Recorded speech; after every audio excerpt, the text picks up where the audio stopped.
Kaleshwaram project గురించి ప్రధానంగా వివాదము, నిర్మాణంలో జరిగిన లోపాలు, నిర్వహణలో జరిగిన నిర్లక్ష్యము, రాజకీయంగా ప్రతిసారి తప్పు చేసిన వాళ్ళే ఈ ప్రభుత్వం మీద ఎదురుదాడి చేసి తప్పు నుంచి తప్పించుకోవాలని, తప్పును ఇతరుల మీద నెట్టేసి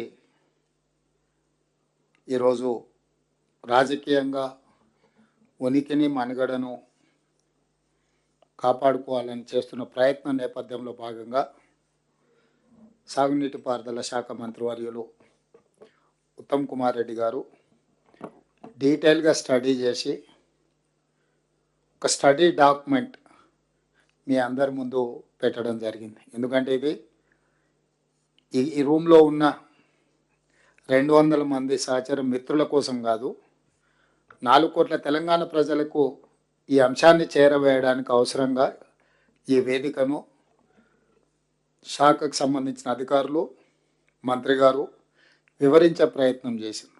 ఈ ప్రోగ్రాంలో ఉప ముఖ్యమంత్రి వర్యులు బట్టి విక్రమార్క గారు, సహచర మంత్రివర్గ సభ్యులు, రాజ్యసభ సభ్యులు, లోక్సభ సభ్యులు, శాసనమండలి సభ్యులు, శాసనసభ్యులు, వివిధ కార్పొరేషన్లకు సంబంధించిన చైర్మన్లు, పార్టీ పరంగా అధికార ప్రతినిధులు, ప్రొఫెసర్ కోదండరామ్ గారు, తెలంగాణ ఉద్యమకారులు, అదేవిధంగా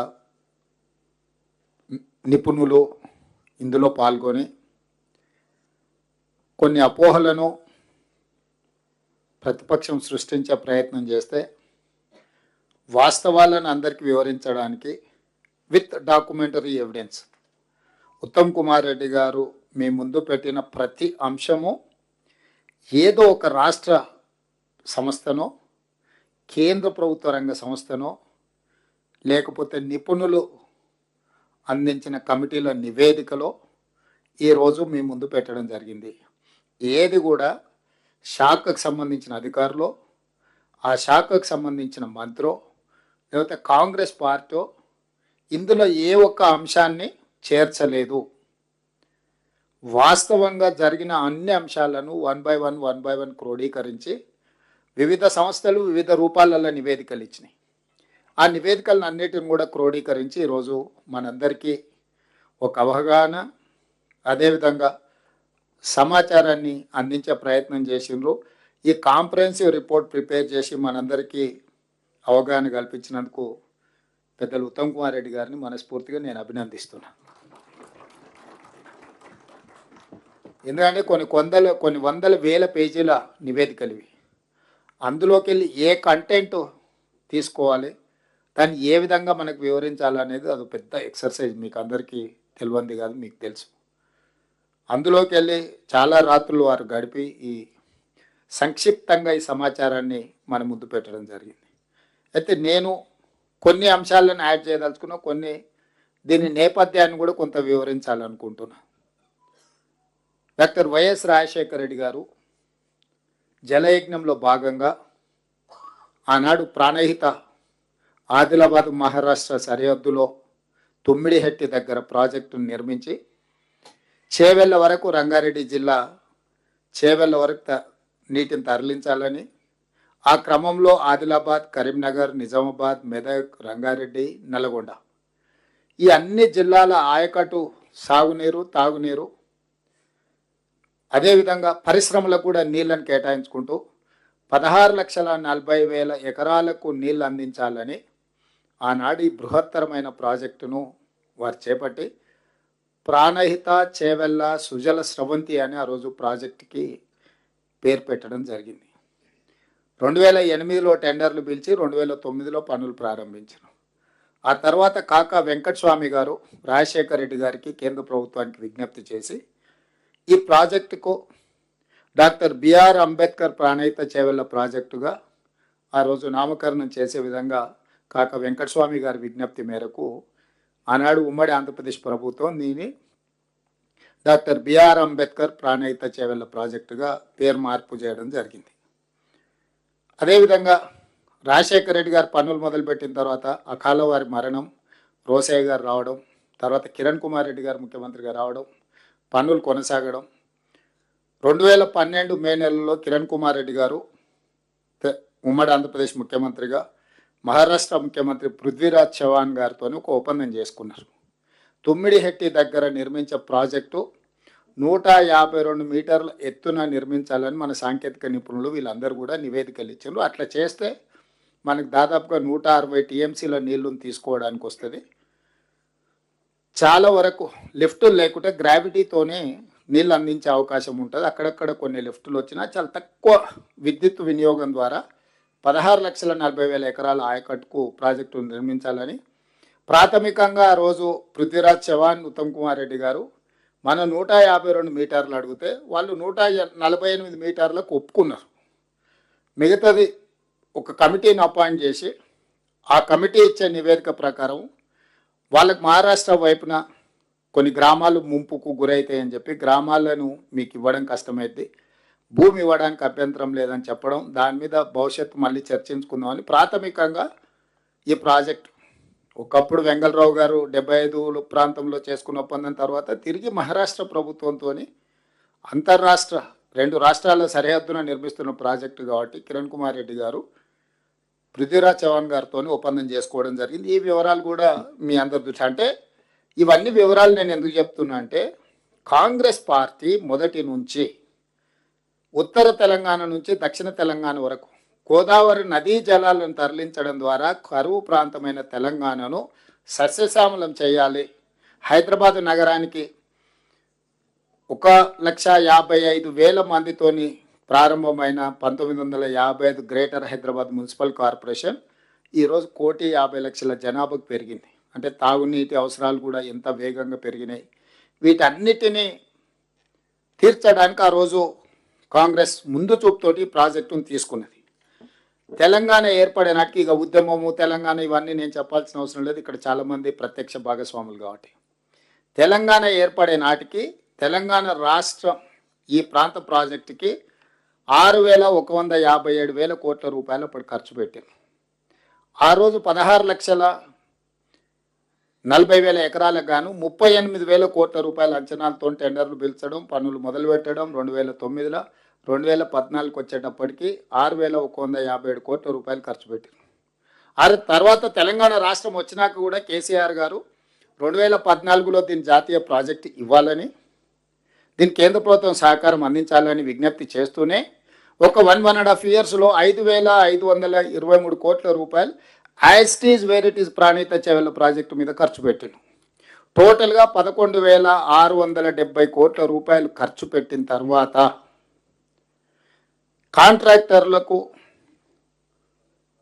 కాంట్రాక్టర్ల నుంచి కేసీఆర్ వసూలు చేసుకోవచ్చిన కమిషన్లో వచ్చిన చర్చలో భాగంగా ఆనాడు ఈ ప్రాజెక్ట్ రీడిజైనింగ్ అనే పేరు మీద కేసీఆర్ ఆలోచనలు మారిపోయినాయి సంవత్సరం తర్వాత. అప్పుడే తెలంగాణ నుంచి ఒక రిటైర్డ్ ఇంజనీర్స్ కమిటీ వేసిండు చంద్రశేఖరరావు గారు. ఏమని, ఈ ప్రాజెక్టుని రీడిజైన్ చేస్తే ఎట్లుంటుంది, దీనికి సంబంధించి ఒక నివేదిక ఇవ్వండి అని 21/1/2015 రిటైర్డ్ సీనియర్ ఇంజనీర్లతోని జీవో నెంబర్ 28 చంద్రశేఖరరావు గారు ఇచ్చారు. అందులో ఎవరున్న రిటైర్డ్ ఇంజనీర్లు CE Anantharamulu, retired CE Venkataramana Rao గారు, రిటైర్డ్ సిఈ చంద్రమౌళి గారు, రిటైర్డ్ ఎస్సీ దామోదర్ రెడ్డి గారు, రిటైర్డ్ ఈ శ్యామ్ ప్రసాద్ రెడ్డి గారితో ఒక కమిటీ వేసింది.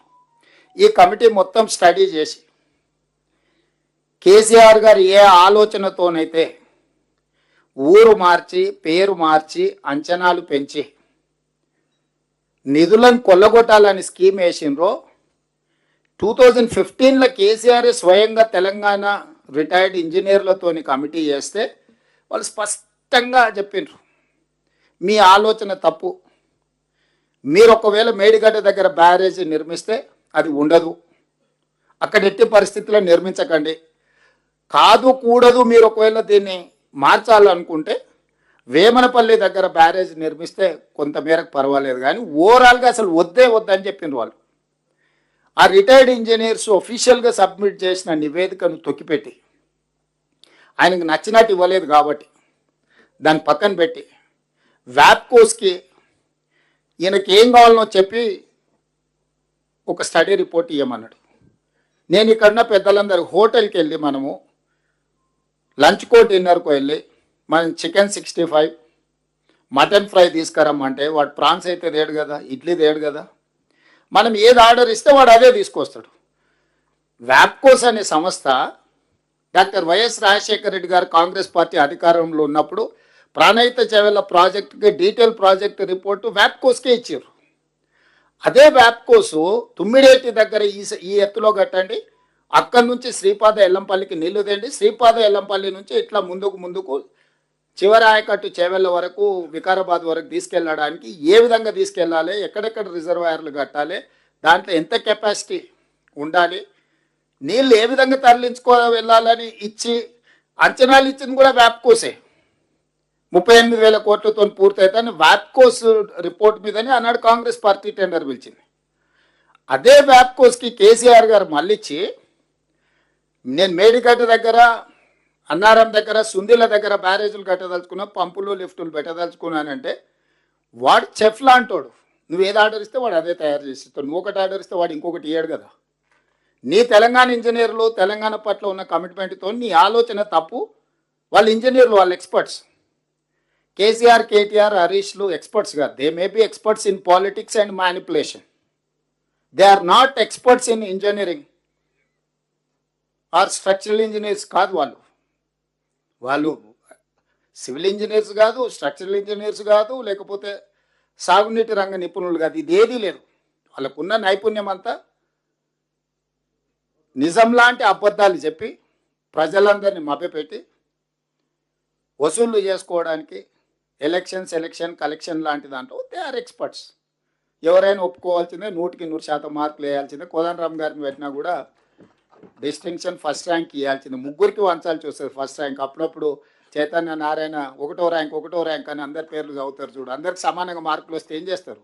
అందరికి ఒకటో ర్యాంకే ఇవ్వాల్సి వస్తుంది. ఆ ఇంట్లో ఉన్న వాళ్ళందరికీ ఒకటో ర్యాంకే వస్తుంది, అసలు ఏ ర్యాంకు తగ్గదు. సో ఆ ఎక్స్పర్ట్స్, ఈ ఎక్స్పర్ట్ ఇంజనీర్స్, రిటైర్డ్ ఇంజనీర్స్ ఇచ్చిన నివేదికను తొక్కిపెట్టి బయటికి ఇవ్వకుండా పెట్టి పక్కన పెట్టి వాళ్ళకి నచ్చినట్టు రాలేదు కాబట్టి తీసేసి తిరిగి వ్యాప్కోస్కి ఇచ్చేసి వ్యాప్కోస్తో రిపోర్ట్ తెప్పించుకొని 38,000 కోట్ల రూపాయల ప్రాజెక్టును 81,000 కోట్ల రూపాయలకు అంచనాలు పెంచారు. ఇప్పుడు మన ఇంజనీర్ గారు 2016లో 17లోనో రిపోర్ట్ డిపిఆర్ ఇచ్చింది అంటున్నారు కదా. ఆ డిపిఆర్ 2022లో క్యాగ్ ఆడిట్ చేసినప్పుడు మీరు ఆ రోజు బేసిక్గా ఇచ్చిన నివేదిక 81,000 కోట్లకు కానీ ఇది 1,47,000 కోట్లకు పెరిగిందని చెప్పి క్యాగ్ ఇచ్చిన రిపోర్ట్ ఉంది ఇక్కడ మన దగ్గర. The cost of Kaleshwaram project is now likely to exceed 1,47,427.41 crore against the cost of 81,911.01 crore projected to CWC. సిడబ్ల్యూసీకు సెంట్రల్ వాటర్ కమిషన్కి వాళ్ళు ఇచ్చినప్పుడు 81,000 కోట్లకి ఇచ్చింది. కానీ ఈ నివేదిక ఇచ్చే టైంకి మళ్ళీ డిస్ట్రిబ్యూటరీస్ లేవు, ఏం లేవు, పంపులు లిఫ్టులు, ఆయకట్టు పెరగలే. విచిత్రం ఏంటంటే నీళ్లు పెరగలేదు, ఆయకట్టు పెరగలేదు, ఏది పెరగలే. ఊరు పేరు అంచనాలు మారి తుమ్మిడేటి దగ్గర ఉన్నది మేడిగడ్డ దగ్గరకు వచ్చింది, అన్నారం వచ్చింది, సుందేళ్ళు వచ్చింది. 38,000 కోట్ల కాస్త 1,47,000 కోట్ల పైగా మారింది. ఈ రోజు లెక్కలేస్తే ఇదంతా 2022 కాళేశ్వరం దేని మీద క్యాగ్ ఆడిట్ చేసి ఇచ్చిన నివేదిక. ఇది కూడా మనం చెప్తున్నది కాదు, క్యాగ్ ఇచ్చిన నివేదిక. సో ఇట్లా పెంచి పోని ఇంత తిన్నా నాణ్య డిజైన్లో, ప్లానింగ్లో, డిజైన్లో, కన్స్ట్రక్షన్లో, ఆపరేషన్ అండ్ మెయింటెనెన్స్లో నాణ్యత పాటించి ఉంటే ఈరోజు మనం చర్చించుకునే పరిస్థితి కూడా రాకపోతుండే. లోపభూయిష్టంగా ప్లానింగ్, అసలు డిజైన్లో దాని టెక్నికాలిటీ లేకపోవడం. ఎందుకంటే చాలా సందర్భాలలో కేసీఆర్ గారు స్వయంగా చెప్పారు, నా మెదడు రంగరించి అందులోకి వెళ్ళి 80,000 పుస్తకాలు చదివి ఈ మొత్తం డిజైన్లు చేసిన నేను, ఇది నా బ్రెయిన్ చైల్డ్ అని చెప్పి అఫీషియల్లీ కేసీఆర్ గారు క్లెయిమ్ చేసుకున్నారు. అంటే ఏ ఇంజనీర్కి కూడా ఈ ఇంజనీర్లు డిజైన్ చేసిండ్రనే గుర్తింపు కూడా ఉండాల్సిన అవసరం లేదన్నట్టుగా కేసీఆర్ గారు స్వయంగా మాట్లాడినట్టునే మీరు అందరు కూడా విన్నారు. మరి ఆయన మేధాశక్తినంతా ఇంకా మానస పుత్రిక హరీశ్వరరావును పోయిన గవర్నర్ గారు ఈయన హరీశ్వరరావు గారు ఈయన కాళేశ్వరరావు అని సర్టిఫికేట్ ఇచ్చిండు ఆయనకు. ఓపెనింగ్కి పోయి నరసింహన్ గవర్నర్ గారు పాపం ఆయగారు ఈయన మాటలు నమ్మి ఈ అబద్ధాల రావులు అని అందరినీ కలిసి. సో నేను అనేది ఏంటంటే ఇన్ని రకాలుగా చేసి ఈరోజు అంచనాలు పెంచి ఈ ప్రాజెక్టు వాళ్ళు మొదలు పెట్టి 2019 జూన్ 21 నాడు ప్రారంభించారు. వీరితో పాటు పక్క రాష్ట్ర ముఖ్యమంత్రి గారిని పిలుచుకున్నారు, యజ్ఞాలు చేసిండు, యాగాలు చేసిండు. ఇవన్నీ చేసిన చిత్తన్ శివుడి మీద భక్తి చెప్పుల మీద ఉన్నట్టు ఆయన ఆలోచనలు ఎంతసేపు ఉన్నా దీంట్లో ఎట్లా కొల్లగొట్టాలనే ఆలోచనతోని హడావిడిగా దీన్ని చేసి దీన్ని ప్రారంభిస్తే ఎగ్జాక్ట్గా రమణారెడ్డి అనే ఒక అధికారి, BV Ramana Reddy project executive engineer, 18/5/2020 project ఎప్పుడు ప్రారంభించారు? 2019 జూన్ 21. సంవత్సరం తిరిగే లోపలనే క్లియర్గా మేడిగడ్డ బ్యారేజ్ నిర్మాణం లోపాలన్నీ బయటపడ్డాయి.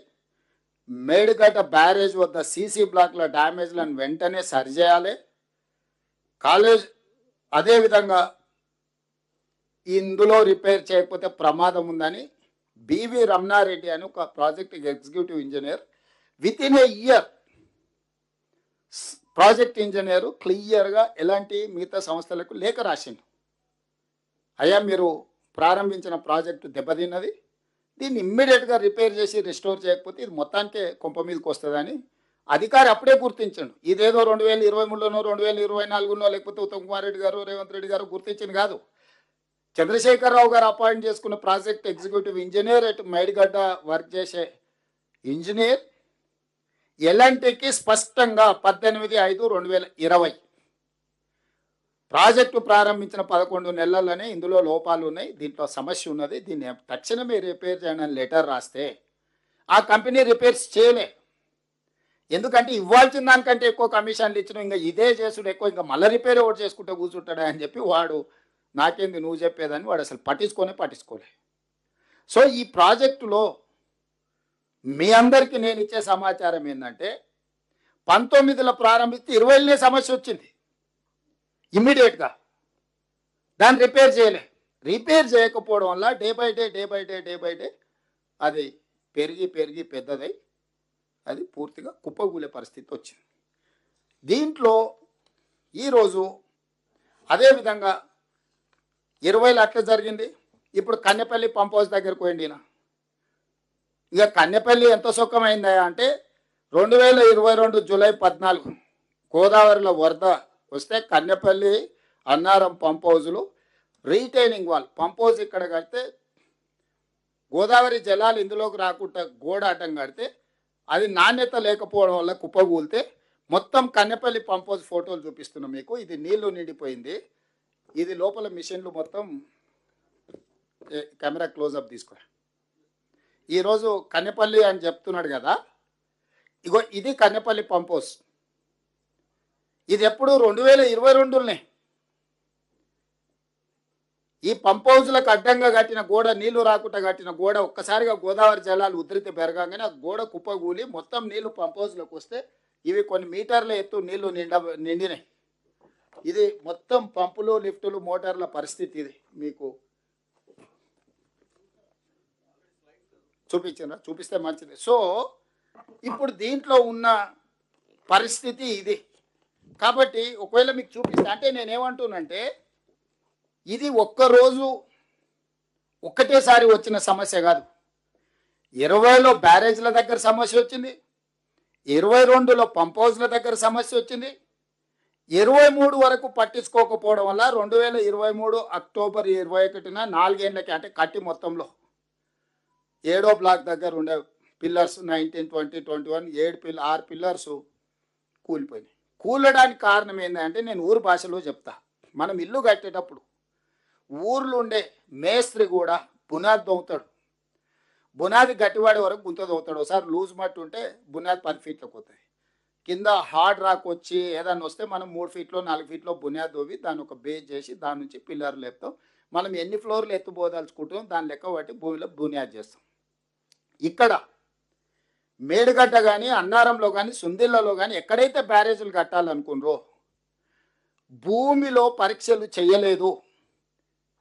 సరార్దర్ కాటన్ అప్పుడు అక్కడ బ్యారేజ్ కట్టినప్పుడే ఆయన ఇక్కడి వరకు చేసి ఇచ్చంపల్లి వరకు సర్వే చేసి ఇచ్చంపల్లి దగ్గర కడితేనే ఉంటుంది. ఇక్కడ ఎక్కడ కూడా ఈ భూమి బ్యారేజీలు కట్టడానికి ఇది సరైన ప్రాంతం కాదు అని చెప్పి సరార్దర్ కాటన్ ఆ రోజుల్లో నివేదిక ఇచ్చిండు.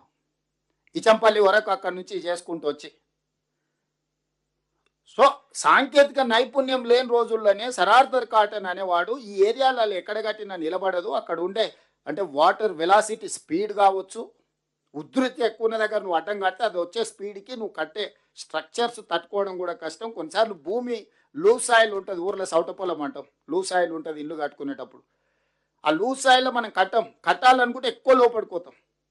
లేదనంటే కింద దాన్ని తట్టుకునేటట్టు మొత్తం కింద బేస్ తయారు చేసి దాని మీద నుంచి పిల్లర్ లేపుతాం.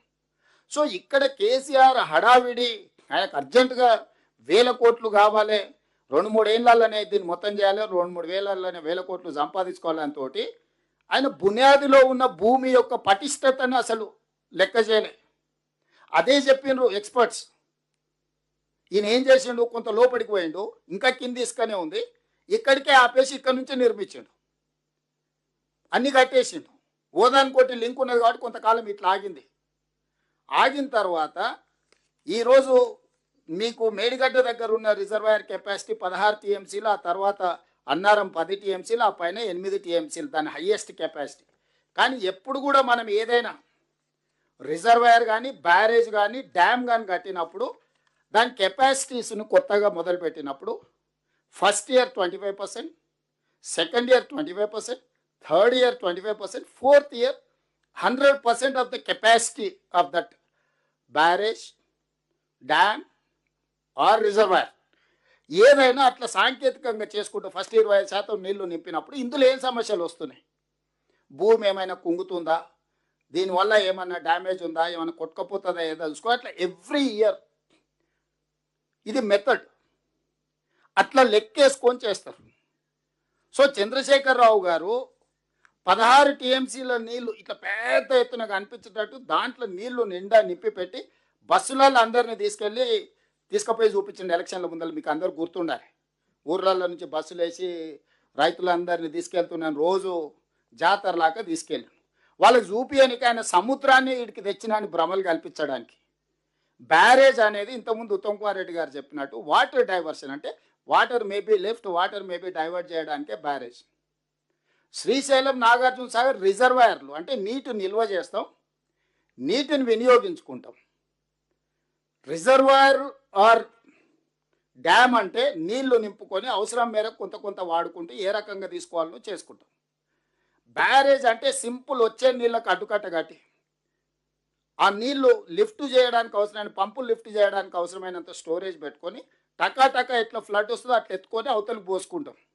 సో ఇక్కడ కూడా మేడిగడ్డలు ఎత్తి అన్నారంలో పోస్తాం, అన్నారంలో ఎత్తి సుందిళ్ళలో పోస్తాం, సుందిళ్ళలో ఎత్తిన నీళ్లు శ్రీపాద ఎల్లంపల్లిలో పోస్తాం. అంటే మీకు మేడిగడ్డ కింద ఆయకట్టు లేదు, అన్నారం కింద ఆయకట్టు లేదు, సుందిళ్ళ కింద ఆయకట్టు లేదు. ఇవన్నీ ఏంటంటే సైపనింగ్ సైమల్టేనియస్గా పనిచేయాలి. ఏ ఒక్కటి ఆగిపోయినా కూడా నువ్వు ఎత్తలేవు, పోయలేవు. మేడిగడ్డలు ఎత్తి కన్నెపల్లి పంప్ హౌస్ ఎత్తి నీళ్లు పోయంగానే అన్నారం దగ్గర ఉండే పంప్ హౌస్ ఎంబడే ఎత్తి మళ్ళీ సుందిళ్ళలో పోస్తే సుందిళ్ళలో ఉన్న పంపులు ఎత్తి శ్రీపాదేలంపల్లిలో పోయాలి. శ్రీపాదేలంపల్లి నుంచి ముందుకు నీళ్లు కాలువల ద్వారా ఇవ్వాలి. ఇది దీని స్టైల్ ఆఫ్ అంటే ఫంక్షనింగ్ యొక్క రూపకల్పన. ఎప్పుడైతే మేడిగడ్డను పెద్దగా చూపించి బంగాళాఖాతాన్ని మంతనికి తీసుకొచ్చిన భ్రమలు కల్పించడానికి దాంట్లో దాదాపుగా 16 టీఎంసీలు మొత్తం కెపాసిటీకి నీళ్లు నింపెట్టిన 11-12 టీఎంసీ. ఎప్పుడైతే దాని మీద వజన్ గట్టిగా పడ్డదో భూమి అణిగింది. భూమిలో లేయర్స్ పొరలు ఉన్నప్పుడు ఆ భూమి అనేది కిందికి కుంగింది. ఎప్పుడైతే ఇది కుంగిందో ఈ బ్యారేజ్ కింద పిల్లర్స్, ఇప్పుడు సీకెంట్ పాయిల్ టెక్నాలజీ అన్నాడు కదా, పిల్లర్స్ లాగా కట్టారు కదా ఇట్లా అన్ని వరుస పెట్టి. భూమి ఎప్పుడైతే తగ్గిందో ఈ పిల్లర్ ఈయన నిలబడిపోయింది, కిందున్న భూమి కిందికి పోయింది. కిందికి భూమి ఎప్పుడైతే పోయిందో ఇందులో నీళ్ళు యువతలకి బయటకు వచ్చినాయి. ప్రెషర్కి వాటరు ఇది ఇట్లనే ఉంది, దీని కింది నుంచి ఇసుక మొత్తం పోయి యువతలకి నీళ్ళు వచ్చినాయి. అప్పుడప్పుడు మనము కాలువ కట్టున్న కింది నుంచి నీళ్ళు పోతాయి కదా, లూజ్ ఉంటే ఎలకలు పొక్కలు పెట్టినప్పుడు వ్యవసాయం చేసే వాళ్ళు చాలామంది గట్లు గిట్లు ఉంటే ఎలకలు పొక్క పెడితే నీళ్ళు ఇడవంగానే అందుకెళ్ళిపోతాయి నీళ్ళు. మొత్తం ఇసుక మీద ఈయన బ్యారేజ్ కట్టిండు, ఆ ఇసుక మేడలు కట్టిండు. ఈ ఇసుక మేడలు ఎప్పుడైతే కట్టిండో యువతల నీళ్లు 16 టీఎంసీలు ఎప్పుడైతే నింపిండో రోజుల కొద్ది అట్లే ఉంచిండో దాని మీద ఎప్పుడైతే వెయిట్ అధికంగా బరువు అధికంగా పడ్డదో భూమి అనేది సెటిల్ అయిపోయింది. మధ్యలో మధ్యలో పొరలు ఉన్న భూమి అంతా కన్సాలిడేట్ అయిపోయింది. ఎప్పుడైతే కన్సాలిడేట్ అయిందో ఈ పైల్స్ కింద ఉన్న పైల్స్కి భూమికి గ్యాప్ వచ్చేసింది. ఎప్పుడైతే గ్యాప్ వచ్చిందో ఇందులో నుంచి నీళ్ళు యువతలకి వెళ్ళినాయి. ఎప్పుడైతే నీళ్ళు వచ్చినో యువతలు ఉన్న స్ట్రక్చర్స్ అన్ని కొట్టుకుపోయినాయి. ఎప్పుడైతే ఈ బ్యారేజ్లు వరుసగా ఇంత పెద్దది ఉంది కదా, ఏడైతే ప్రెషర్ వాడి నీళ్ళు పోయినో ఏడు కింద పోయిందో ఇది కిందికి పోయింది. అదే 19th pillar 1.5 metres with in డేస్లో కిందికి కుంగిపోయింది. ఇట్లా ఉండాల్సింది. ఎప్పుడైతే కిందికి కుంగిపోయిందో గేట్ల అలైన్మెంట్, బ్రిడ్జ్ బ్యారేజ్ అలైన్మెంట్ ఎప్పుడైతే తప్పిందో గేట్ల అలైన్మెంట్ తప్పింది. గేట్ల అలైన్మెంట్ ఎప్పుడైతే తప్పిందో అది తెరుచుకోనికే మూసుకోనికే లేకుండా పోయినాయి. దాంతో 6-7 మొత్తం ఉన్న 2 కిలోమీటర్లలో ఉన్న పిల్లర్స్లో ఇది పోయింది. ఇప్పుడు కేసీఆర్ అంటాడు 4 పిల్లర్లు గుంగిపోతే ఏమైందని. వెన్నుపూసల 4 పూసలు పోయినాయి అనుకో. ఈ కాళేశ్వరం ప్రాజెక్టుకు మేడిగడ్డ బ్యారేజ్ అనేది వెన్నుపూస లాంటిది గోదావరి జలాల ఎత్తిపోతలకు. మీరు సింపుల్గా అర్థం చేసుకొని, ఒక మనిషికి కాలుకు దెబ్బ తగిలినా, చేతికి దెబ్బ తగిలినా, కన్నుకు దెబ్బ తగిలినా, ఒక కాలు లేకున్నా లేచి నడవచ్చు, కుట్టుకుంటానే అనవచ్చు. కానీ వెన్నెముకలో వెన్నుపూసలో 4 పూసలు దెబ్బతింటే ఇంకా వాడు చేసేది ఏం లేదు, మంచంలో ఎల్లెలకలు అనుకో చూడాలి ఏం జరుగుతుందో అంతే. ఇప్పుడు ఈ గోదావరి ప్రాజెక్టు మేడిగడ్డ అనేది గోదావరి ప్రాజెక్టులో వెన్నుపూస దెబ్బతిన్నది. ఇక చేసేది ఏంది లేదు, జరుగుతున్న చూడాలి. అట్లా వస్తుంటాయి నీళ్ళు, ఇట్లా పోతుంటాయి. దీన్ని ఇట్లా ఆపినావు అనుకో, 80,000 పుస్తకాలు చదివిన మేధావి 9.5 ఏళ్ళు కష్టపడి ఆపితే 3 ఏళ్ళలో కట్టిన కాళేశ్వరం కూలేశ్వరం అయి కుప్పగూలింది. మళ్ళీ ఇప్పుడు వచ్చి ఇంకొక వారం రోజులు నాకు ఈ రాయి నా తడాక చూపిస్తా అంటుడు. పోని ఆయన వచ్చి అడిగిండా, ఆయన రాడు. ఈ మిడిమిడి జ్ఞానం ఉన్న వాళ్ళందరినీ తోలుతున్నాడు. ఇక మీరు అడిగిరా పూర్ణస్తుతం ఏమంటాడు అని. మనం ఇంట్లో వాళ్ళనో వీళ్ళనో విలుచుకరా పండి ఇట్లా పిల్లలు పంపిస్తుంది చూడు, పోయి పతాలు ఆడుకునే వాళ్ళు ఊరలారే వాడు ఉండడం జామేరు అని పిల్లల్ని తోలుతారు చూడు. కేసీఆర్ ఈ మిడిమిడి జ్ఞానం ఉన్న వాళ్ళని తోలి ఏది పడితే అది మాట్లాడి ఈరోజు ఈ పరిస్థితికి తీసుకొచ్చింది. ఇందులో పోని మనమేమన్నా చేసినామా? 2023 అక్టోబర్ 21 నాడు, October 22 project AE Mahadevpur police స్టేషన్లో ఎఫ్ఐఆర్ చేసిండు. అని మేము కేసు పెట్టలేదు. ప్రాజెక్టు కుప్పగూలిపోయిందని చెప్పి ఎఫ్ఐఆర్ చేసిందే కేసీఆర్ గవర్నమెంట్. మహదేవ్పూర్ పోలీస్ స్టేషన్లో ఇది కుప్పగూలిందని ఫస్ట్ కేసు పెట్టింది కూడా వాళ్ళే, ఎఫ్ఐఆర్ చేసింది వాళ్ళ హయాంలోనే. మనం కూడా ఏం పోలీస్ కేసు పెట్టలే. దాని తర్వాత 23 అక్టోబర్ 22 తేదీన, అంటే సేమ్ ఆ ప్రభుత్వం ఉన్నప్పుడే, national dam safety authority Medigadda కుంగుపాటుపై ఒక కమిటీని నియమించింది. వాళ్ళు నవంబర్ 1 నాడు ఎన్డీఎస్ఏ నివేదిక ఇచ్చారు, ప్రిలిమినరీ నివేదిక. ఇది నివేదిక మొత్తం ఉత్తమ్ సార్ చెప్పిండు. ఇక్కడ ఈ నివేదిక అంత ఉంది క్లియర్గా, అందులో బేసిక్స్ మొత్తం ఈ నివేదికలు ఇచ్చేసారు. ప్రధానంగా వాళ్ళు చెప్పింది ఏంటంటే 19వ పిల్లరు 1.256 మీటర్లు ఆల్రెడీ భూమిలో గుంగిపోయింది. దీంట్లో ప్లానింగ్, డిజైనింగ్, నాణ్యతను నియంత్రించలేదు మరియు నిర్వహణ లోపాల వల్లని పిల్లర్లు కుంగిపోయినాయి. అంటే ఏ ఒక్క దాంట్లో కూడా వీళ్ళు పాటించాల్సిన నిబంధనలు పాటించలేదు. అది ప్లానింగ్లో కావచ్చు, డిజైనింగ్లో కావచ్చు, క్వాలిటీ ఆఫ్ కన్స్ట్రక్షన్ కావచ్చు, ఆపరేషన్ అండ్ మెయింటెనెన్స్ కావచ్చు.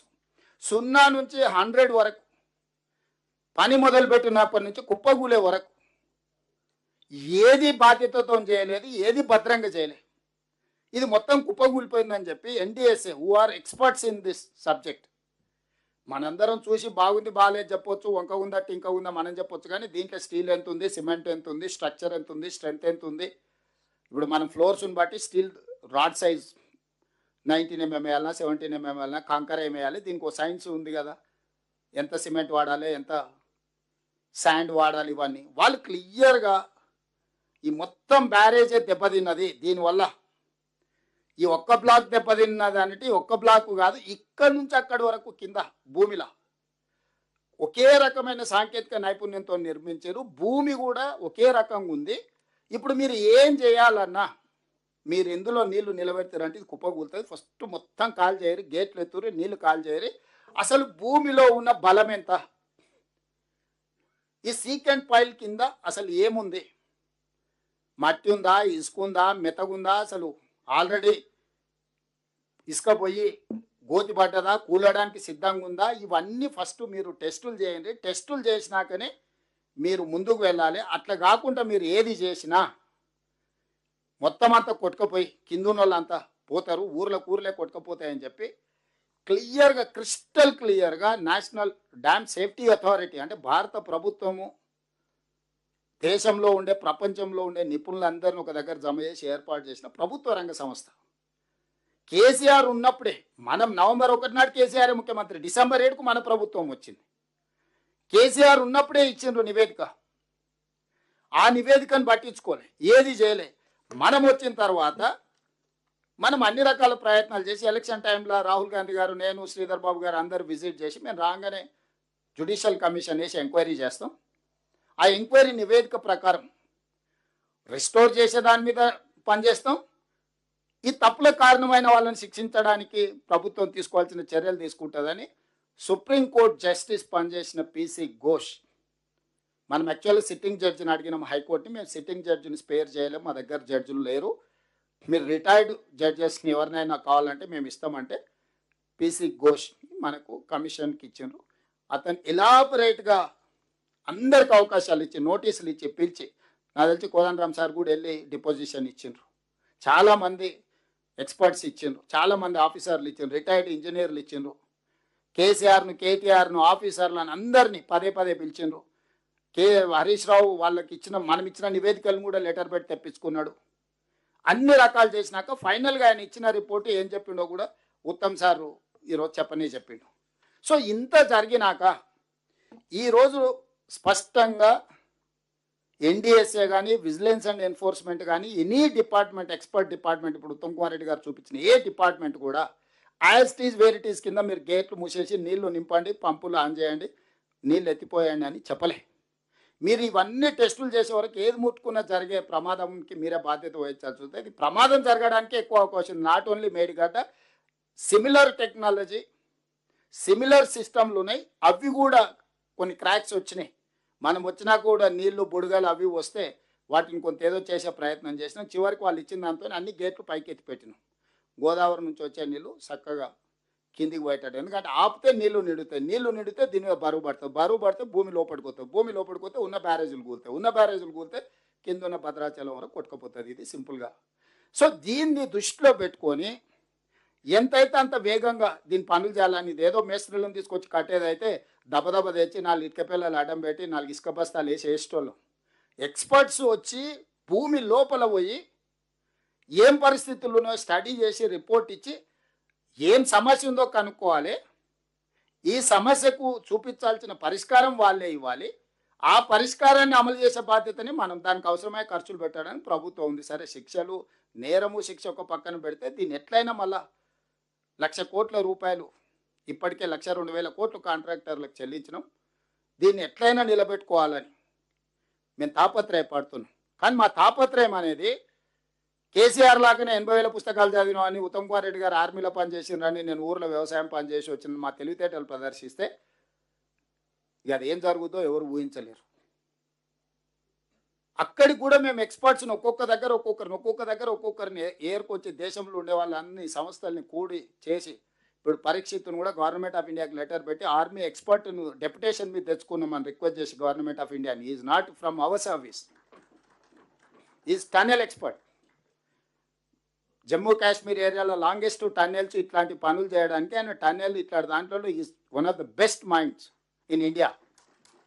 ఉత్తమ్ కుమార్ రెడ్డి గారు వారికి ఉన్న పరిచయంతో కనిపెట్టి చేసుకొని తెచ్చుకుంటే, నేను పోయి నాకున్న పరిచయాన్ని బట్టి వారిని డెప్యుటేషన్ మీద తెలంగాణ స్టేట్ గవర్నమెంట్కి, అటు శ్రీశైలం ఎస్ఎల్బిసి ఇటువన్నీ చేయడానికి ఆర్మీలో ఉండే ఎక్స్పర్ట్స్ని కూడా మనకున్న పరిచయంతో వాళ్ళందరినీ తీసుకొచ్చి ఈరోజు తెలంగాణ రాష్ట్రంలో మనం పనులు చేస్తున్నాం. ఒక పక్కన మనం ఇది చేస్తుంటే ఈరోజు మీరు నీళ్లు నింపుతారా లేదా, నీళ్లు ఎత్తుతారా లేదా? వారం రోజులు మాకు అప్పచెప్పండి, మా తడాకా చూపిస్తాం. ఏమన్నా ఇక నేను కాదు కానీ మా అయ్య వస్తాడు అప్పచెప్పురు అని ఈయన బయలుదేరాను. మరి దీనికి కారణం ఏంది?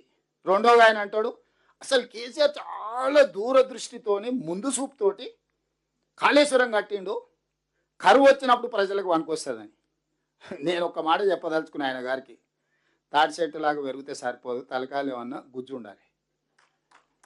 ఎందుకంటూ నీ మాట అంటే ఎల్నినో ద్వారా కరువు వస్తే వర్షాలు లేవు, వరదలు లేదు, తుఫాన్ లేదు, నీళ్ళే లేవు. మేడిగడ్డ అన్నారం సుందిలో ఎత్తేది ఎట్లనే? ఇవి కట్టింది దేంది? వరద నీళ్ళు, గోదావరిలో వరద నీళ్ళు ఉధృతంగా వచ్చినప్పుడు ఎత్తి దాచిపెట్టుకునికే కట్టిరు. అంతేనా మిత్రులారా? ఇదేంది? దీని బేస్ ఏంది? ఫ్లడ్ వస్తుంది, ఫ్లడ్ వచ్చినప్పుడు వరద జలాలు 90 రోజులు వస్తాయి, 90 రోజులలో రోజుకు 2 టీఎంసీలు అయితే 180 టీఎంసీలు తీసుకెళ్ళి వేరే వేరే రిజర్వాయర్లలో మనం పోసుకోవాలనేది కదా మొత్తం ఈ ప్రాజెక్టు యొక్క ఫిలాసఫీ. మొత్తం స్థూలంగా ఈ ప్రాజెక్టు యొక్క ఆలోచన, అంచనా, నిర్మాణం ఉధృతంగా వరద జలాలు వచ్చినప్పుడు ఆ వరద జలాలు పోయి బంగాళాఖాతంలో కలవకుండా ఎంబడెంబడి వెతుకొని పక్కకు తీసుకెళ్ళి దాచిపెట్టుకోవాలనేది పెట్టినాం. ఎలినో వచ్చి కరువు వచ్చింది, వర్షాలు వస్తలేవు అంటే చూసినావా మా మామ ఎంత మేధావి, వర్షాలు రానప్పుడు కూడా మేడిగడ్డలు నీళ్ళు ఎత్తిపోయినకే డిజైన్ చేసిండు అని అల్లుడు చెప్తుండు. ఏమన్నా అసలు అంటే basic sense or common sense or అసలు కనీస అవగాహన పరిజ్ఞానం ఉన్నోడన్న మాట్లాడే మాటలేనా? ఇక అమాయకంగా ఉన్నోళ్ళు ఉంటే అరే నిజంగానే ఇక్కడంతా కరువు వచ్చింది, మేడిగడ్డ సుందిల్లా అన్నారం నుంచి నీళ్ళు ఎత్తిపోసి ఉంటే మాకందరికి నీళ్ళు వచ్చాయి కదా అని ఉత్తర తెలంగాణ రైతులందరినీ భ్రమలు కల్పించడానికి. వర్షమే వస్తలేదు, నీళ్ళే వస్తలేవు అంటే వరద ఎడికెళ్ళి వచ్చే, వరద వస్తే ఒడిచిపట్టుకోవడానికి ఉన్న అవకాశం ఏంది? ఎత్తిపోసేది ఏంది? ఈ ప్రాజెక్టే ప్రాణహిత చేవెళ్ళ కావచ్చు, లేకపోతే పేరు మార్చిన కాళేశ్వరం కావచ్చు, అత్యధిక వర్షము, వరద, తుఫాను వచ్చినప్పుడు 2-3 వేల టీఎంసీ సముద్రంలో కలుస్తున్నాయి. ఎంబడెంబడే ఇందులోకి వెళ్ళి పంపులు, లిఫ్టులు, బ్యారేజ్లతో ఎత్తిపోసి శ్రీపాద ఎల్లంపల్లి నుంచి బయటికి తీసుకొచ్చి మల్లన్న సాగరు, కొండపోచమ్మ, రంగనాయక సాగరు, రకరకాల రిజర్వాయర్లు అప్ టు చేవెళ్ళ వరకు నీళ్లు ఫటాఫట్గా తరలించేసి అన్ని పంపులు, లిఫ్టులు పనిచేపించి ఆ నీళ్లు తీసుకెళ్ళి రిజర్వాయర్లలో నల్లు వచ్చినప్పుడు మనం ఇంట్లో బిందెలలో, కుండలలో, చెంబులలో, లేకపోతే బకెట్లలో పట్టి పెట్టుకుంటాం. గంట సేపు నల్లు వస్తే ఏం చేస్తాం? ఇంట్లో ఎన్ని ఖాళీ ఉన్నాయో అన్నీ నింపి పెట్టుకొని ఆ పక్కకు పెట్టుకుంటాం. మళ్ళీ 24 గంటలు నల్లు వచ్చే వరకు పొదుపుగా వాడుకుంటాం. ఇదే సూత్రం ప్రాణహిత చేవెళ్ళ కావచ్చు, లేకపోతే ఈరోజు కాళేశ్వరం. అసలు నల్లనే రాలేదు, బిందెలలో నింపు, కుండలలో నింపు, బకెట్లలో పట్టేసి పైన ట్యాంక్కి ఎక్కి మా మామ అయితే అద్భుతంగా ఎక్కిస్తున్నాడని అల్లుడు సర్టిఫికెట్ ఇస్తున్నాడు. ఈరోజు ఈ అన్నిటి పరిస్థితులకు కొడుకేమో మా అయ్య కప్పచెప్పో అని, అల్లుడేమో మా మామ ఎంత గొప్ప సూత్రం కనిపెట్టిండో చూడండి అని నేను ఒకటే అడగదలుచుకున్నా. ఇవాళ 9.5 ఏళ్ళు మీకు అప్పచెప్తే 8,21,000 కోట్ల రూపాయలు అప్పులు చేశారు. 3 ఏళ్లలోనే 38,000 కోట్ల రూపాయల ప్రాణహిత చేవెళ్ళ ప్రాజెక్టును 1,47,000 కోట్ల రూపాయలకు అంచనా పెంచి 1,02,000 కోట్ల రూపాయలు పేమెంట్ చేసి కట్టి ప్రారంభించిన 3 ఏళ్లలోనే కాళేశ్వరం కాస్త కూలిపోయి కూలేశ్వరం అయి కూర్చున్నది. మీకు అందిస్తే చేసిన నిర్వాకం అనేది దీన్ని విధ్వంసం అంటారు. ఫైనాన్షియల్ టెర్రరిస్ట్ అంటారు ఇంగ్లీష్లో. ఆర్థిక ఉగ్రవాది. ఉగ్రవాదం రకరకాలుగా ఉంటుంది, కానీ ఆర్థిక ఉగ్రవాద కుటుంబం కేసీఆర్ కుటుంబం. కేసీఆర్, కేటీఆర్, హరీష్ ఆర్థిక ఉగ్రవాదులు. తెలంగాణ యొక్క ఆర్థిక మూలాలను దోపిడీ చేయడమే కాకుండా విధ్వంసం చేసిండ్రు. దీనికి ప్రజా కోర్టులో మొదటి విడతగా ఒక తీర్పు ఇచ్చిండ్రు, రెండో విడతగా గుండుసున్న చేసిండ్రు, మూడో విడతగా ఇంకా చేయాల్సింది ముందుంది. సో ఈ మొత్తం అప్పుడే ఆ నేరాలన్నిటి మాఫ్ అయిపోయినట్టు అప్పుడప్పుడు 15 ఆగస్టుకు 26 జనవరికి నేరగాళ్లకు, తీవ్రమైన నేరాలు చేసిన వాళ్ళకు కూడా అప్పుడప్పుడు క్షమాభిక్ష పెడుతుంటాం అని మార్పు వచ్చిందేమని. వీళ్ళు మారేటోళ్ళు కాదు, వీళ్ళు ముసుగు తోడుకొని ఉంటారు. తెలంగాణ ఉద్యమంలో ముసుగు తోడుకొని మభ్యపెట్టి మోసం చేసి అబద్ధాలు చెప్పి అధికారంలోకి వచ్చారు. వచ్చిన కాడి నుంచి దోపిడీకే ప్రాధాన్యత ఇచ్చిండ్రు. ఏ రోజు కూడా తెలంగాణ ఇంట్రెస్ట్లో పని చేయలే. నేను ఎందుకు అథారిటేటివ్గా చెప్తున్నా అంటే, ఉద్యమంలో తెలంగాణ ఇంట్రెస్ట్లో ఉద్యమం చేసిన వాళ్ళు ఒక్కరిని కూడా కేసీఆర్కి ఈ పక్కన కానీ ఆ పక్కన కానీ ఉండనియలే. వాళ్ళకి ఇంటిగ్రిటీ లేదా? వాళ్ళకు తెలంగాణ పట్ల అవగాహన లేదా?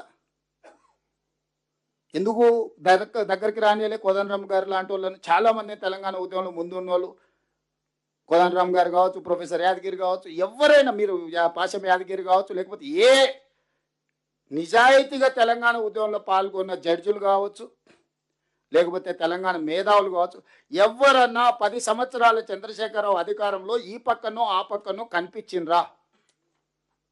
ఎందుకంటే ఆయన ఆలోచన వేరు, ఆయన దృష్టి వేరు,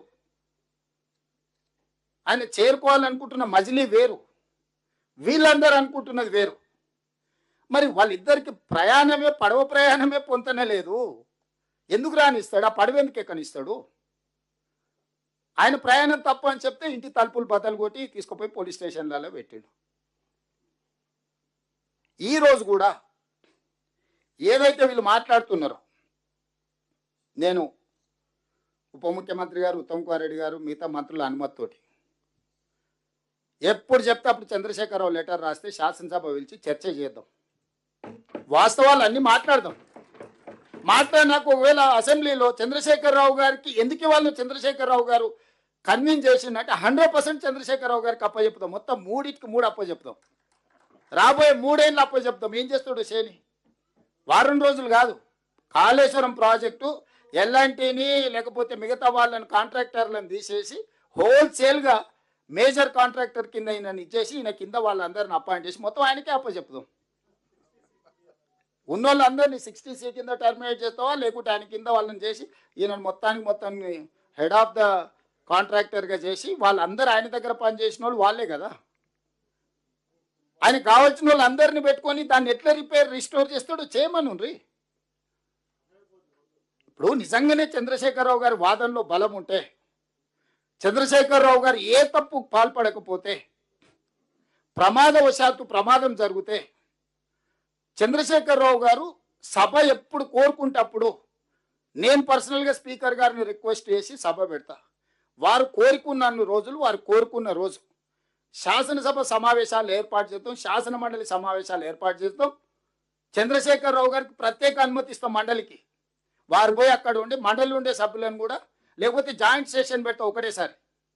స్పీకర్ గారిని కౌన్సిల్ చైర్మన్ రిక్వెస్ట్ చేసి ఎమ్మెల్సీలు ఎమ్మెల్యేలను జాయింట్ సెషన్ పెట్టి ఈ ప్రాజెక్టు మీద కూలంకషంగా చర్చ చేద్దాం వన్స్ ఫర్ ఆల్. నిజంగానే మా అనుభవంలో ఏమైనా మేము తీసుకునే నిర్ణయాల ఆలస్యం ఉంటే వారిని కన్విన్స్ చేయమనుండ్రి. ఎక్స్పర్ట్స్ని కూడా అలౌ చేద్దాము. అడ్వకేట్ జనరల్ ఇట్లా ఎక్స్పర్ట్స్ని మనం సబ్జెక్ట్స్ ఎక్స్పర్ట్స్ని కూడా హౌస్లోకి with speaker permission or council chairman permission మనం అలౌ చేయొచ్చు. ఎక్స్పర్ట్స్ని, అడ్వకేట్ జనరల్ని సభలోకి పిలిచి జాయింట్ సెషన్ ఏర్పాటు చేసి వన్స్ ఫర్ ఆల్ చర్చ చేద్దాం.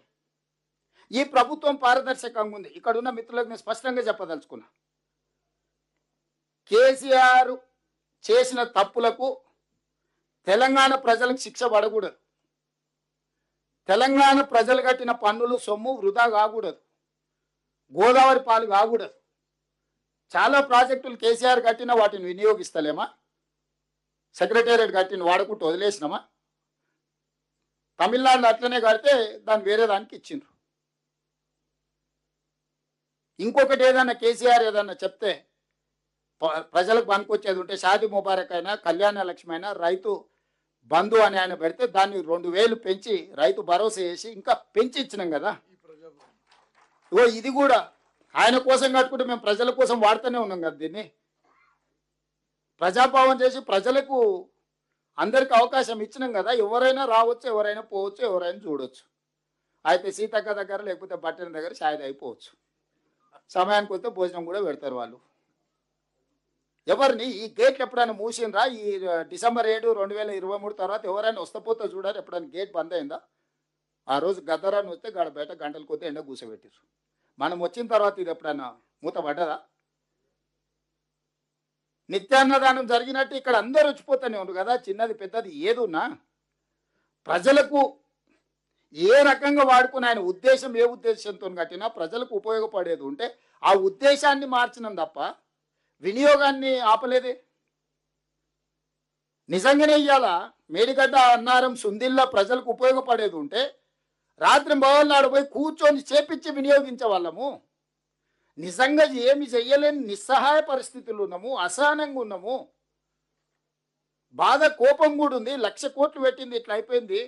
నేరగాళ్ళని శిక్షించలేకపోతున్నాం, దీన్ని వినియోగించలేకపోతున్నాం. అధికారం వచ్చి 30 నెలలు అయింది. ప్రజలందరూ వీళ్ళని ఉరిదీయాలని కోరుకుంటే నియమ నిబంధనలు అడ్డం వస్తున్నాయి అని మేము అనుకుంటున్నాము. కమిషన్ ఇచ్చిన report as where it is మన గవర్నమెంట్ ఆఫ్ ఇండియా సిబిఐకి అంతకుముందు కేంద్ర మంత్రి గారు అన్నారు, మాకు అప్పయ్యపురం 48 గంటలలో అందరిని లోపలేస్తామని. ఎన్ని రోజులు అయింది ఇచ్చి? డేట్ కూడా చెప్తా మళ్ళీ. అదెందుకు ఇంకా ఈ కొంచెం ఆపేది. 2025 జూలై 31 జ్యుడిషియల్ కమిషన్ 645 పేజీల నివేదికను రాష్ట్ర ప్రభుత్వానికి సమర్పించింది. 2025 ఆగస్టు 31 అసెంబ్లీలో ఈ నివేదికపై చర్చ జరిగింది. అదే రోజున మేడిగడ్డ అన్నారం సుందిల బ్యారేజ్ల నిర్మాణంలో అవకతవకలు అవినీతి ఆరోపణలై విచారణకు సిబిఐకి అప్పగించాం. 2025 సెప్టెంబర్ 1వ తేదీన ఈ కేసును సిబిఐకి అప్పగిస్తూ జీవో నెంబర్ 104 రాష్ట్ర ప్రభుత్వం జారీ చేసి మొత్తం ఇచ్చింది. సెప్టెంబర్ పోయి మళ్ళీ సెప్టెంబర్ రానికి వస్తుంది. మరి ఆ నుంచి బయలుదేరి నడుచుకుంటూ వస్తురేమో మా బటన్ అని అడిగి మళ్ళీ ఏమన్నా ఇచ్చి సిబిఐ అధికారులకు మరి విమానమో బస్సో కారు పంపన్న. మరి నడుచుకుంటూ వస్తే చాలా టైం పట్టేటట్టుంది ఢిల్లీ నుంచి. ఈరోజు ఈ నేపథ్యంలో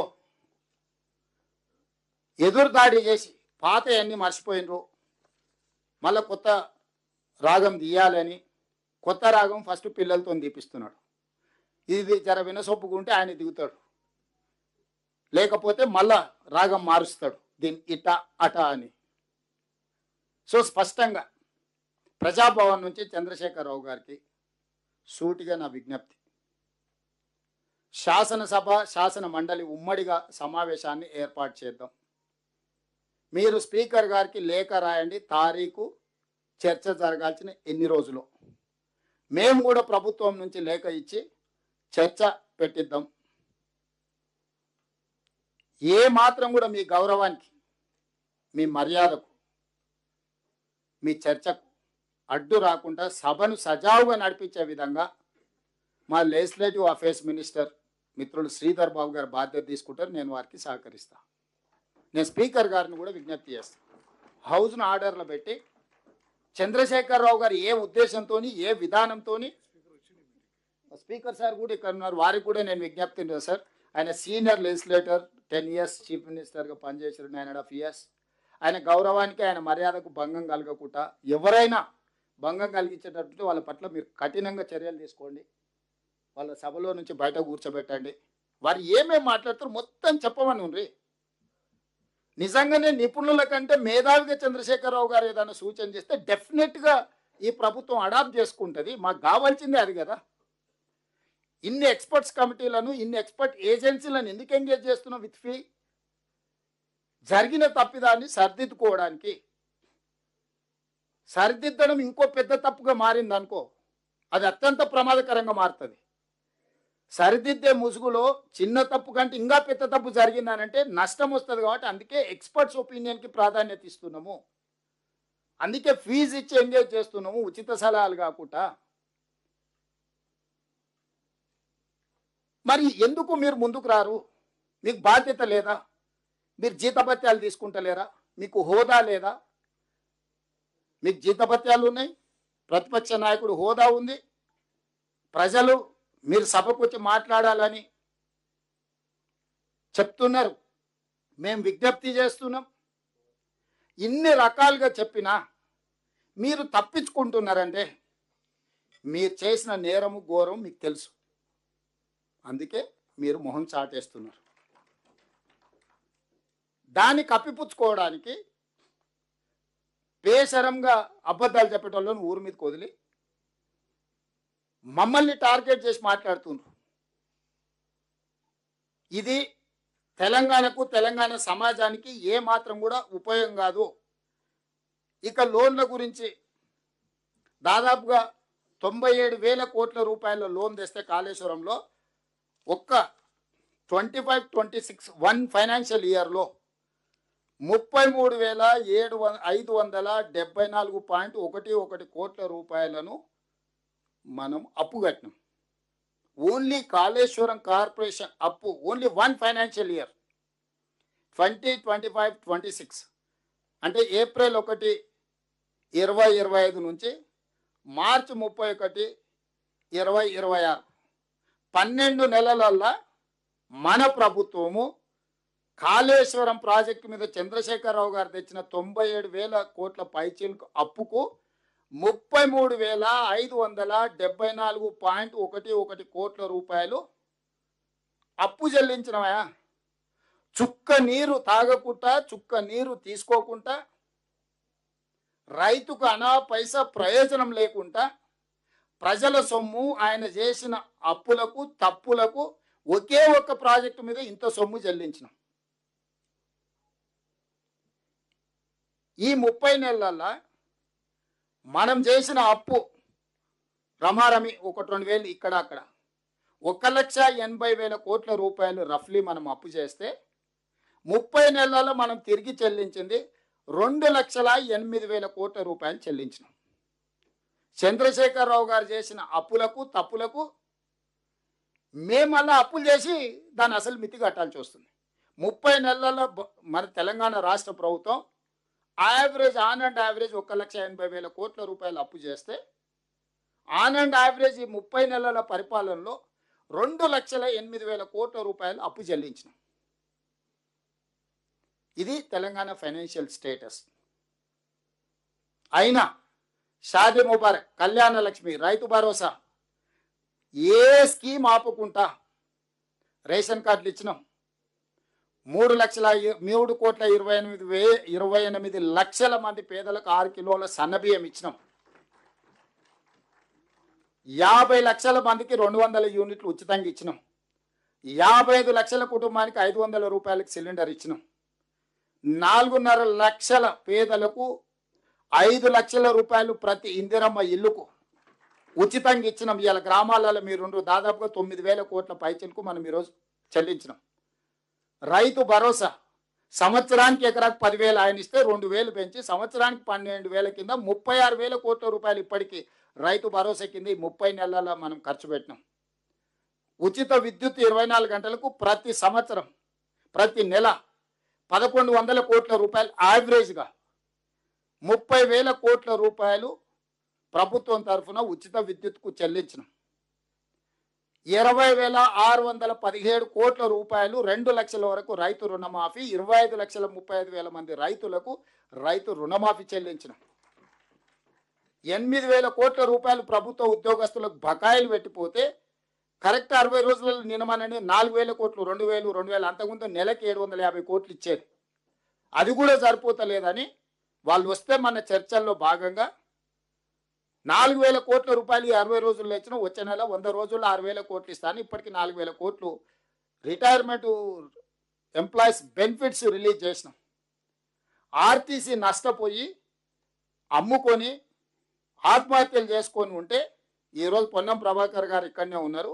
1,000 కోట్ల లాభాలకు తీసుకొచ్చినాం. ఈరోజు RTC profit making business 1,000 crores they have made profit. ఆర్టీసీని లాభాల బాట పట్టించినాం. 60,000 కోట్ల రూపాయలు మహిళలకు బ్యాంక్ లింకేజ్ ఇచ్చినాం. 0 వడ్డీ మీద 2,000 కోట్ల రూపాయలు ఆడపిల్లల తరఫున వడ్డీ చెల్లించినాం. బతుకమ్మ చీరలలో కూడా దోపిడీకి పాల్పడితే బ్రహ్మాండమైన చీరలు ఈరోజు ఇందిరమ్మ చీరల్ని మనం పంచిపెట్టినాం. ఆయన ఇచ్చిన పథకాలు అన్నిటికన్నీ కొనసాగించి ఒక్క అవినీతిని ఆపితే ఇన్ని పథకాలు చేసినాం. ఇన్ని పథకాలు ఈరోజు మీరు ఇంతమంది ఉన్నారు, మీరు ఎవ్వరు మాట్లాడతలేరు.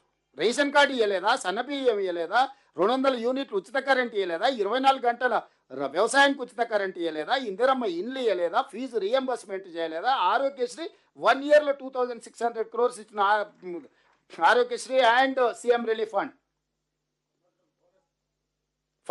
రూపీస్ బోనస్ ఇచ్చినాం. అంతకుముందు ఒడ్లు వండిస్తే ఊరేసుకుంటా అంటే కనీస మద్దతు ధరతో పాటు 500 రూపాయలు బోనస్ ఇచ్చినాం. 3,000 కోట్లు బోనస్ పే చేసినాం. డైట్ ఛార్జెస్ 40% పెంచినాం. కాస్మెటిక్ ఛార్జెస్ 200% పెంచినాం. బడి పిల్లలకు బ్రేక్ఫాస్ట్ ఇచ్చినాం. లంచ్ క్వాలిటీ పెంచినాం. ఏ స్కీమ్ ఆపినాము? 8,21,000 కోట్ల రూపాయలతో ప్రభుత్వాన్ని అప్పచెప్తే కేసీఆర్ ప్రజలకు ఉపయోగపడే మొదలుపెట్టిన స్కీమ్ లేదా ఉమ్మడి ఆంధ్రప్రదేశ్ నుంచి మనకు వారసత్వంగా సంక్రమించిన ఒక్క స్కీమ్ అయినా ఏదన్నా ఆపినా? అదనంగా ఇన్ని స్కీమ్లు ఇచ్చినా కదా, మీరు ఎందుకు ధైర్యంగా మాట్లాడతలేరు? ఎందుకు ఘాటుగా తిప్పికొడతలేము మనం? టెంపుల్స్ కావచ్చు, ఎండోమెంట్స్ కావచ్చు, వెల్ఫేర్ కావచ్చు, డెవలప్మెంట్ కావచ్చు, సుదీర్ఘకాలంగా ఉన్న వర్గీకరణ కావచ్చు, 100 సంవత్సరాల నుంచి వెనుకబడిన కులాల లెక్కలు లేకపోతే లెక్కలు తీసినాం కదా. ఏదైనా ఈ 30 నెలల చెయ్యని పని ఏదన్నా ఉందా? 67,000 మొత్తం హిస్టరీ తీసుకోండి, ఏ స్టేట్ కానీ ఎగ్జాక్ట్ 15 నెలల 67,618 ప్రభుత్వ ఉద్యోగాలు నియమించిన ప్రభుత్వం ఏదన్నా దేశంలో ఉందా? వీళ్ళందరూ ప్రభుత్వ ఉద్యోగులు కదా, ఇచ్చినాం కదా. మొత్తం డిపార్ట్మెంట్ వైజ్ అసెంబ్లీలో పెట్టినా రేపు అందరినీ కావాలంటే ఎవరైనా ఛాలెంజ్ చేయమని పరేడ్ గ్రౌండ్లో అందరినీ మొత్తం లెక్క పెట్టి 1 by 1 ఫేషియల్ రికగ్నేషన్ యాప్ పెట్టుంది. మొత్తం ఎంతమంది ఉద్యోగాలు ఇచ్చినో లెక్క తీయాలి. అంతకుముందు ఇన్స్టాల్మెంట్లలో ప్రభుత్వ జీతభత్యాలు ఇచ్చేది. ఇవాళ 1వ తారీఖు నాడు అందరికి ఇస్తున్నాం. ఇప్పుడు కాంట్రాక్ట్ అవుట్ సోర్సింగ్ వల్ల కూడా ప్రభుత్వానికి పనిచేసే ప్రతి వాడికి 5 తారీఖు లోపల ఎట్టి పరిస్థితుల్లో వాళ్ళకి జీతం రావాల్సిందే అని ఈరోజు పని పెట్టుకొని ఎవ్రీ వీక్ మానిటరింగ్ చేసి రిఫార్మ్ చేసుకుంటూ వస్తున్నా, క్లీన్ చేసుకుంటూ వస్తున్నా.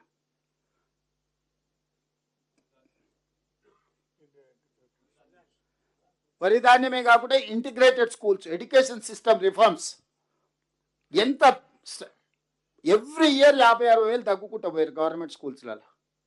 లాస్ట్ 2 నెలల నుంచి లాస్ట్ టైం 50,000, ఈసారి 1,50,000 స్టూడెంట్స్ పెంచారు. ఫస్ట్ టైం గవర్నమెంట్ గ్రాఫిక్లో పెరుగుతుంది గవర్నమెంట్ స్కూల్స్లలో. పిల్లలు నమ్మకంతో జాయిన్ అవుతారు. అన్ని టెంకాయలు కొట్టిపోయిండు, టిమ్స్, నిమ్స్, అల్వాలు, ఎల్బీ నగరు, వరంగల్, ఉస్మానియా అని టెంకాయలు కొట్టుడు తప్ప కట్ట మట్టి అన్న తీసిండా? అన్ని ఇవాళ మనం కంప్లీట్ అయితే వాడు పోయి ఫోటోలు దిగుతుండు. శిల్పారామంలో ట్యాంక్ బండ్ మీద పోయి ఆ మధ్యలో సెల్ఫీ దిగి సెల్ఫీ డబ్బా కొట్టుకోడు. ఎవడా మీ తాత కట్టినాడు శిల్పారామం. ఇప్పుడు సేమ్ సనత్ నగర్ టిమ్స్ దగ్గర పోయి ఫోటోలు దిగుతున్నాడు సిగ్గు లేకుండా. దేవుడు సిగ్గు ఎట్లా పెట్టలేదో నాకు అర్థం కాలే. వాళ్ళ డిక్షనరీలోనే లేనట్టుంది సిగ్గు అని పదం. కుటుంబం మొత్తం సిగ్గు తప్పిపోయారు. ఇప్పుడు కుటుంబానికి మొత్తం తెలంగాణలో ఉండే అన్ని కుటుంబాలకు అసలు 5 లక్షల లైఫ్ ఇన్సూరెన్స్ చేయాలని పెట్టుకున్నాం. రేపు ఇందిరమ్మ బర్త్డే రోజు అఫీషియల్లీ కంప్లీట్గా తెలంగాణ రాష్ట్రంలో పుట్టడమే అదృష్టం అనే విధంగా ఈరోజు ప్రతి వాడికి తెలంగాణలో ఉన్న ప్రతి కుటుంబానికి 5 లక్షల రూపాయలు ప్రభుత్వమే ఇన్సూరెన్స్ కడుతుంది. ఎక్కడన్నా దేశంలో ఈ పథకం ఉందా? ఎక్కడన్నా దేశంలో సన్నబియ్యం ఉందా? ఎక్కడన్నా దేశంలో సంవత్సరంలో 67,000 ఉద్యోగాలు ఇచ్చిరా? ఎక్కడన్నా అడిగిన వాళ్ళందరికీ రేషన్ కార్డులు ఇచ్చిందా?